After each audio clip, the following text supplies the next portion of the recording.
Hello students, today let us study about another type of structural isomerism that is called as a positional isomerism. Now another type of structural isomerism that is called a positional isomerism. Okay, now in the last class we have studied about the functional isomerism. Now what is that functional isomerism? We know about that, isn't it? That is, the compounds have the same molecular formula. Compounds are nothing but isomers. Those compounds are always called what? Isomers. That is, the compounds have the same molecular formula but they differ in a functional group present. Then it is called what? Functional isomerism, and those compounds are called as functional isomers. Now let us study about another type of structural isomerism that is called as a positional isomerism. Now what is this positional isomerism? Listen here students, the positional isomerism is also a type of a structural isomerism. It is a type of what? Structural isomerism where the compounds have the same molecular formula but they differ in positions occupied by the functional group. Positions occupied by the functional group or the position occupied by the substituent. Just see here. Now what is meant by positional isomerism? It is a type of structural isomerism, isn't it? Where the compounds have the same molecular formula but they differ in the position occupied by the functional group or the substituent. Such compounds are always called as a positional isomers, and that phenomenon is called as a positional isomerism. Clear now students? What is meant by positional isomerism? Compounds which have the same molecular formula but they differ in a position occupied by the functional group or the positions occupied by the substituent. Such compounds are called as a positional isomers, and that phenomenon is called as a positional isomerism. Now let us consider one of the example for a positional isomerism. Listen here students, I'll write one of the very simple example. Already we have studied that formula in the IUPAC nomenclature. Once again I'll write that formula, just listen here properly. CH3, CH2, CH2 and OH. Okay, CH3, CH2, CH2, OH. Now you can see here, you know the name of this compound, isn't it? Which compound this is? Propanol, isn't it? The IUPAC name of this compound is, root word is prop, carbon-carbon bond is a single bond, A-N-E, end letter E is replaced by the secondary suffix all, hence the name of this compound is propanol.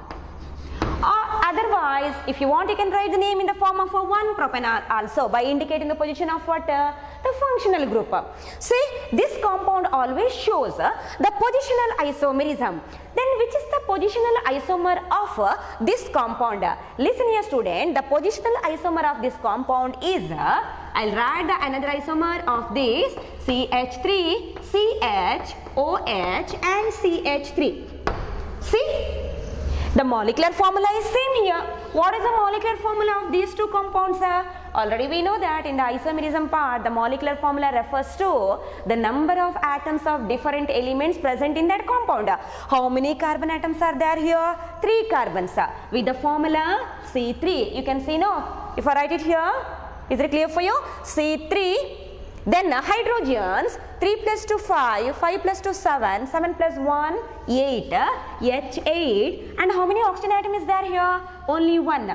Just say here in this isomer, number of carbons 3, number of hydrogens 3 plus 3 6, 6 plus 1 7 and 8, H8 only. How many oxygen? 1 oxygen. Molecular formula of these two isomers or compounds are what? Same, but they differ in what? Position occupied by the functional group. See here in this case the function group is in the first carbon atom, whereas if you consider this the function group is in the second carbon atom. That means the IUPAC name you have written this as a 1-propanol. What is the IUPAC name of this? See, you have to number the carbon atoms, everything you know, isn't it? That means the name of this compound is 2-propanol. See, 1-propanol and 2-propanol are which isomers? Positional isomers with the same molecular formula, but there is a difference in the position occupied by what? Functional group. Now IUPAC name you have written. Followed now students is, you can write the formula, okay, observe it properly. Now we have written the IUPAC name of these isomers. Now let us write the common name. Now how to write the common name of this? Listen now. CH3, CH2, CH2. How many carbons? 3 carbons. Okay. 3 plus 2, 5. 5 plus 2, 7. Now only till here I consider to write the name of the alkyl group, that is H7. Now C3H7 means which alkyl group this is? Okay, C3H8 means it is a propane, isn't it? C3H8 means a propane. 1 hydrogen less means C3H7. Which group this is? A propyl group, isn't it?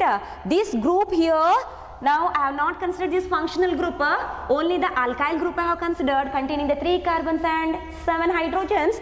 Name of that alkyl group is propyl. What is this? Propyl. Hence, this compound is also called as a propyl alcohol. Common name. The common name of this compound is propyl alcohol. Similarly, ethyl alcohol we know, no. Similar to that, propyl alcohol. But in this propyl alcohol, you can see here, the carbon atoms are bonded to give a straight chain. Hence, which form this is? A normal form. Straight chain form is also called what? A normal form. Hence, the common name of this compound, we can also write it as a N. See, small letter N.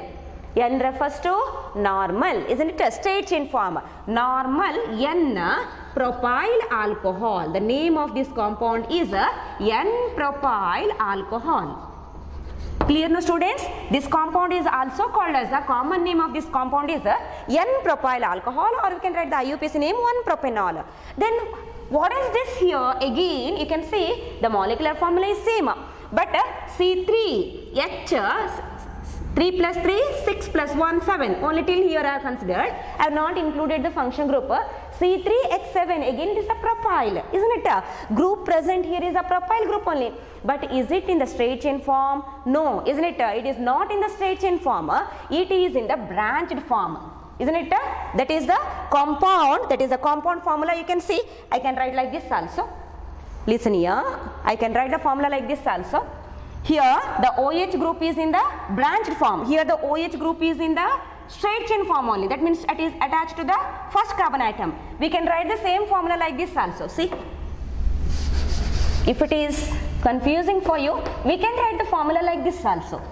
You can write like this also. See, the carbon atom not in a straight chain, it is in the bent form. Along with that, OH is not attached to the first carbon atom like this. OH is attached to the second carbon atom. See, if I consider this as a parent chain, OH is attached to the second carbon atom. Here, all the function group as well as the carbon atoms in the straight chain form only. Here, the carbon atom is in the bent form, or it may be in the straight form, but the function group is in which form? Branched form. Understood? It is not attached to the first carbon atom, it is attached to the second carbon atom. Let us write this formula like this only. See, anyway you can write. Here the compound is not in the straight chain form. Here the compound is in which form? Branched form. Understood? No. Carbon atoms, even though it is in the straight chain form only, but OH is not attached to the first carbon atom. Therefore, branching is there here to the functional group. It is called as a branching means in the common system you have to use one of the prefix. We know that. What is that? Iso. See, this is the locant carbon atom. This is the locant carbon atom. On either side of the locant, it contains the identical group. Locant carbon akkade ikkade identical groups unto. Therefore, it is called what? Iso. See, this is the N-propyl alcohol and this is isopropyl alcohol. Name like this also you can write. Okay? N-propyl alcohol and isopropyl alcohol. Clear now students? Now this is one of the example for what? Positional isomerism, where the compounds have, isomers have the same molecular formula, but they differ in positions occupied by the functional groups or the substituent. functional group or a substituent. For the functional group, we have written one of the example given in our textbook, that is N-propyl alcohol and isopropyl alcohol, straight chain form, and this is a branched form. Branching is there here, therefore it is called as a iso. IUPAC name or the common name, any name you can write. Followed now the students.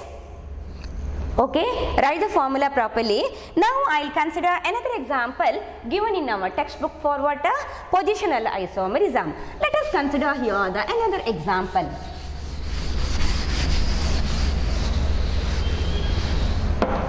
Listen here student, I will consider here another organic compound which exists in the isomeric form, that is the positional isomerism. Always it shows the compound is CH3, CHCl, CH2, CH2, CH3.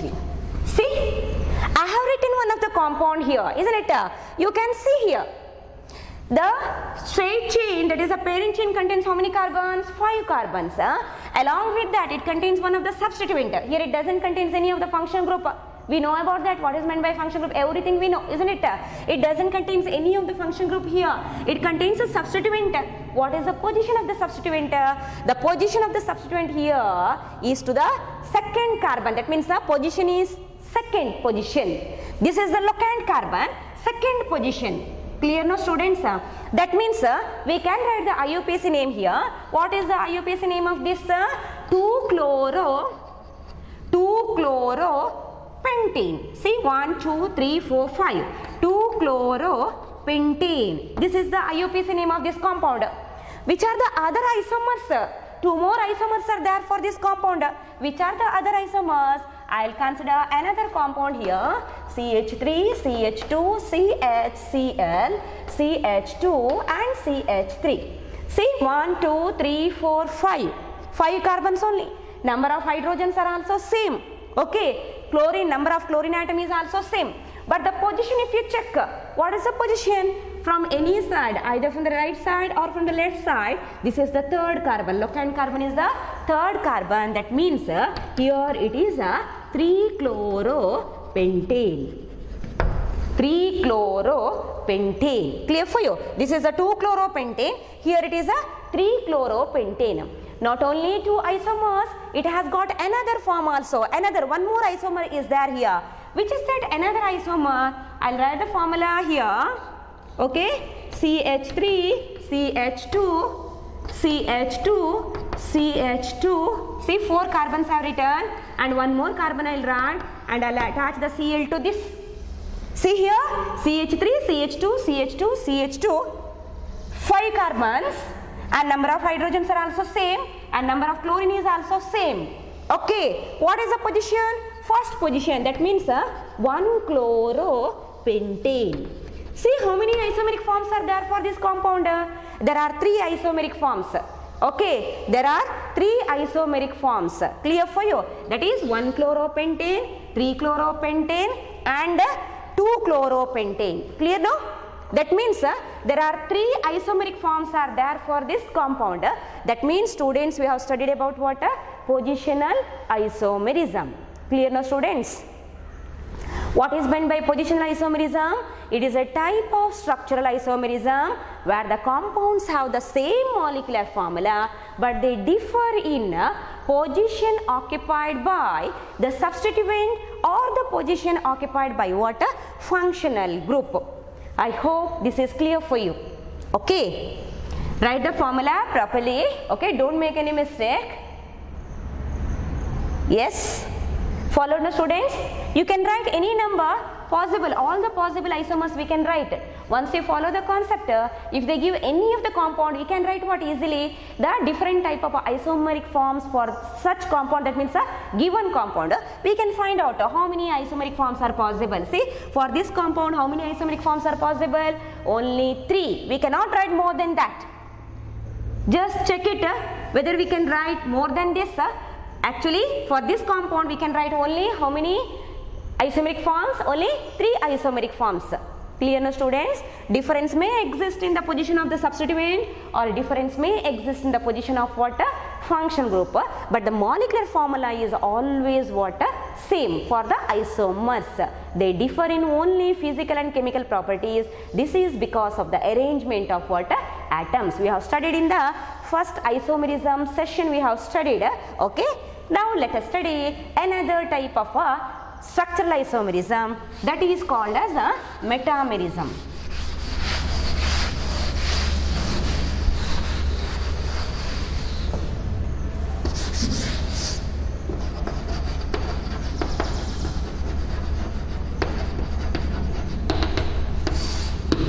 Just see students here, this is the fourth type of isomerism we are studying, that is called what? Metamerism. Very simple type of structural isomerism this is. Now what is meant by metamerism? Listen here, the metamerism is nothing but a type of a structural isomerism. It is a type of a structural isomerism. Already how many types we have finished? 3 types. Which are those? Chain isomerism. Chain isomerism is also called what? Nuclear isomerism. Then another type we have studied is a functional group isomerism or the functional isomerism. And the third type we have studied is just now we have studied is a positional isomerism. This is the fourth type of a structural isomerism we are studying, that is called as a metamerism. Now what is meant by metamerism? Listen here, metamerism is a type of a structural isomerism where the compounds have the same molecular formula. It is a type of structural isomerism where the compounds have the same molecular formula but they differ in the groups attached to the functional group. Clear for you? Metamerism is a type of structural isomerism where the compounds have the same molecular formula but they differ in the groups. Which groups? Alkyl groups. There is a difference in the alkyl groups on either side of what? Functional group. Functional group na akade ikade yava alkyl groups unta adra basis alli isomerism exist agudana enanta helteve ನಾವು metamerism, and such compounds are always called what? Metamers. Clear for you? Those compounds are always called as a metamers. Then what is metamerism? Let us study that by using what? One of the example, that is a metamers formula. Let us write now. The fourth type of isomerism, structural isomerism we are studying. What is that? Metamerism. Important question this is. Now already we know that the compounds have the same molecular formula. I'll write one of the compound here, C2H5. Which group this is? Ethyl group. C2H6 means ethane. This is the ethyl group. And here I'll write one of the functional atom. You know about this. Which functional atom this is? That is oxygen. Functional atom present here is oxygen. Again I'll write here, that is C2H5 I have written on one side. Again I'll write here C2H5 only. Okay. See, one of the compound I have written here. Which compound this is? Ether. Because single oxygen acts as a functional atom means the compound is always what? Ether. The common name of this ether we know. This is the ethyl group. This is also ethyl group. How many ethyl groups are there here? 2 ethyl groups are there. Understood? One of the ethyl, another ethyl. Totally how many ethyl groups are there? 2 ethyl groups are there. Therefore the simple prefix we have to use. What is that? Di. Diethyl ether. Okay, the compound is diethyl ether. Clear now? Now let us write the formula of this compound. The molecular formula, number of carbon, number of hydrogen, number of oxygen present in that this compound is carbon. 2 plus 2, totally how many? 4 carbons are there, C4. H5 and 5, totally how many hydrogens? 10 hydrogens. Clear no? Oxygen, how many oxygen? 1 oxygen. See, the molecular formula of this compound is C4H10O, and it is which compound? Ether compound. We have written the structure of that, isn't it? Now I'll write another isomer form of this diethyl ether. another isomeric form. Now what is that another isomeric form of this? Let us consider the compound CH3O, and I'll write here C3H7. See, CH3O, C3H7. Just observe the functional atom present here. Which is the functional atom present in this? Oxygen itself. Oxygen atom acts as a functional atom, means the compound is, which compound? This is a ether compound, isn't it? What are the alkyl groups present here? Just observe this formula. On one side it contains a CH3 group. CH3 means the name of this alkyl group. We know what is the name of this alkyl? Methyl. CH3 is nothing but a methyl. On another side it contains a C3H7 group. Just now we have studied the C3H7 group name, isn't it? What is the name of the C3H7? C3H8 is a propane. One hydrogen less means we will get the alkyl, corresponding alkyl. Which alkyl will get a propyl? That means this is the methyl and this is the propyl. Clear for you? Now the compound name is a methyl propyl ether. Okay, the compound name is a methyl propyl ether. That is a common name. I'll write the name of this compound, methyl propyl. This is a propyl group. Just now I told methyl propyl ether. What is the name? Methyl propyl ether. Clear for you? Now this is the common name of this compound. Now what is the molecular formula of this compound? Just see the molecular formula. C1 and 3, totally 4. See, 4 carbons. Hydrogens 3 plus 7, totally 10 hydrogens. Oxygen, how many oxygen atom? Single oxygen atom. C4H10O, same compound, ether compound itself, but exists in how many isomeric forms? 2 isomeric forms. There is no difference in the functional group. Functional atom is same. Difference exists in what? The alkyl groups on either side of the functional atom. Again here also, the alkyl group on either side of what? Functional atom. That means metamerism is a type of structural isomerism where the compounds have the same molecular formula but they differ in type of alkyl groups attached to the functional group or functional atom.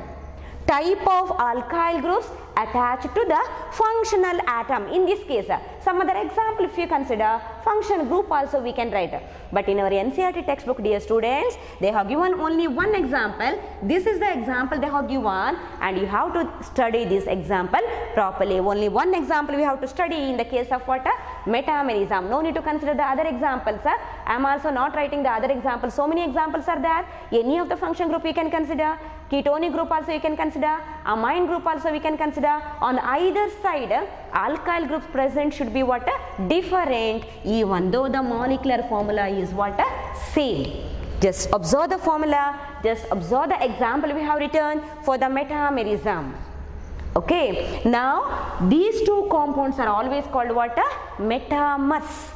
Okay, these are the isomers only, showing which type of isomerism? Metamerism. Hence they are called what? Metamers. Hence what is meant by metamerism, students? Type of structural isomerism where the compounds have the same molecular formula but they differ in alkyl group. Type of alkyl group attached to the functional group or a functional atom. I hope this is clear for you. We have completed the 4 type of what? Isomerism. In the last session we have written 2 of the questions. Students, write down 2 more questions here. Explain the positional isomerism with an example. 2 examples they have given in our textbook. Any one of the example you have to write. Okay. Explain positional isomerism with an example. That is the first question. And the next question is explain the metamerism with an example. Only one example we have to study.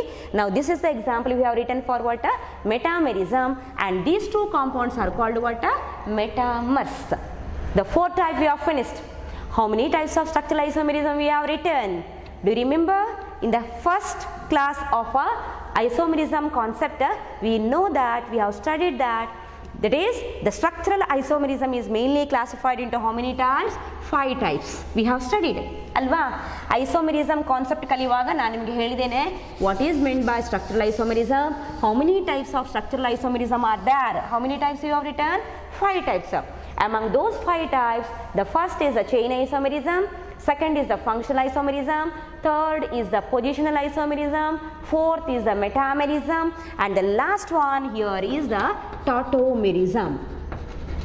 Tautomerism. Listen here students, in our NCERT textbook, type of structural isomerism they have not given 5 types, they have given only 4 types. Types of structural isomerism, how many types they are given? 4 types. This is because in your syllabus they have included only up to metamerism.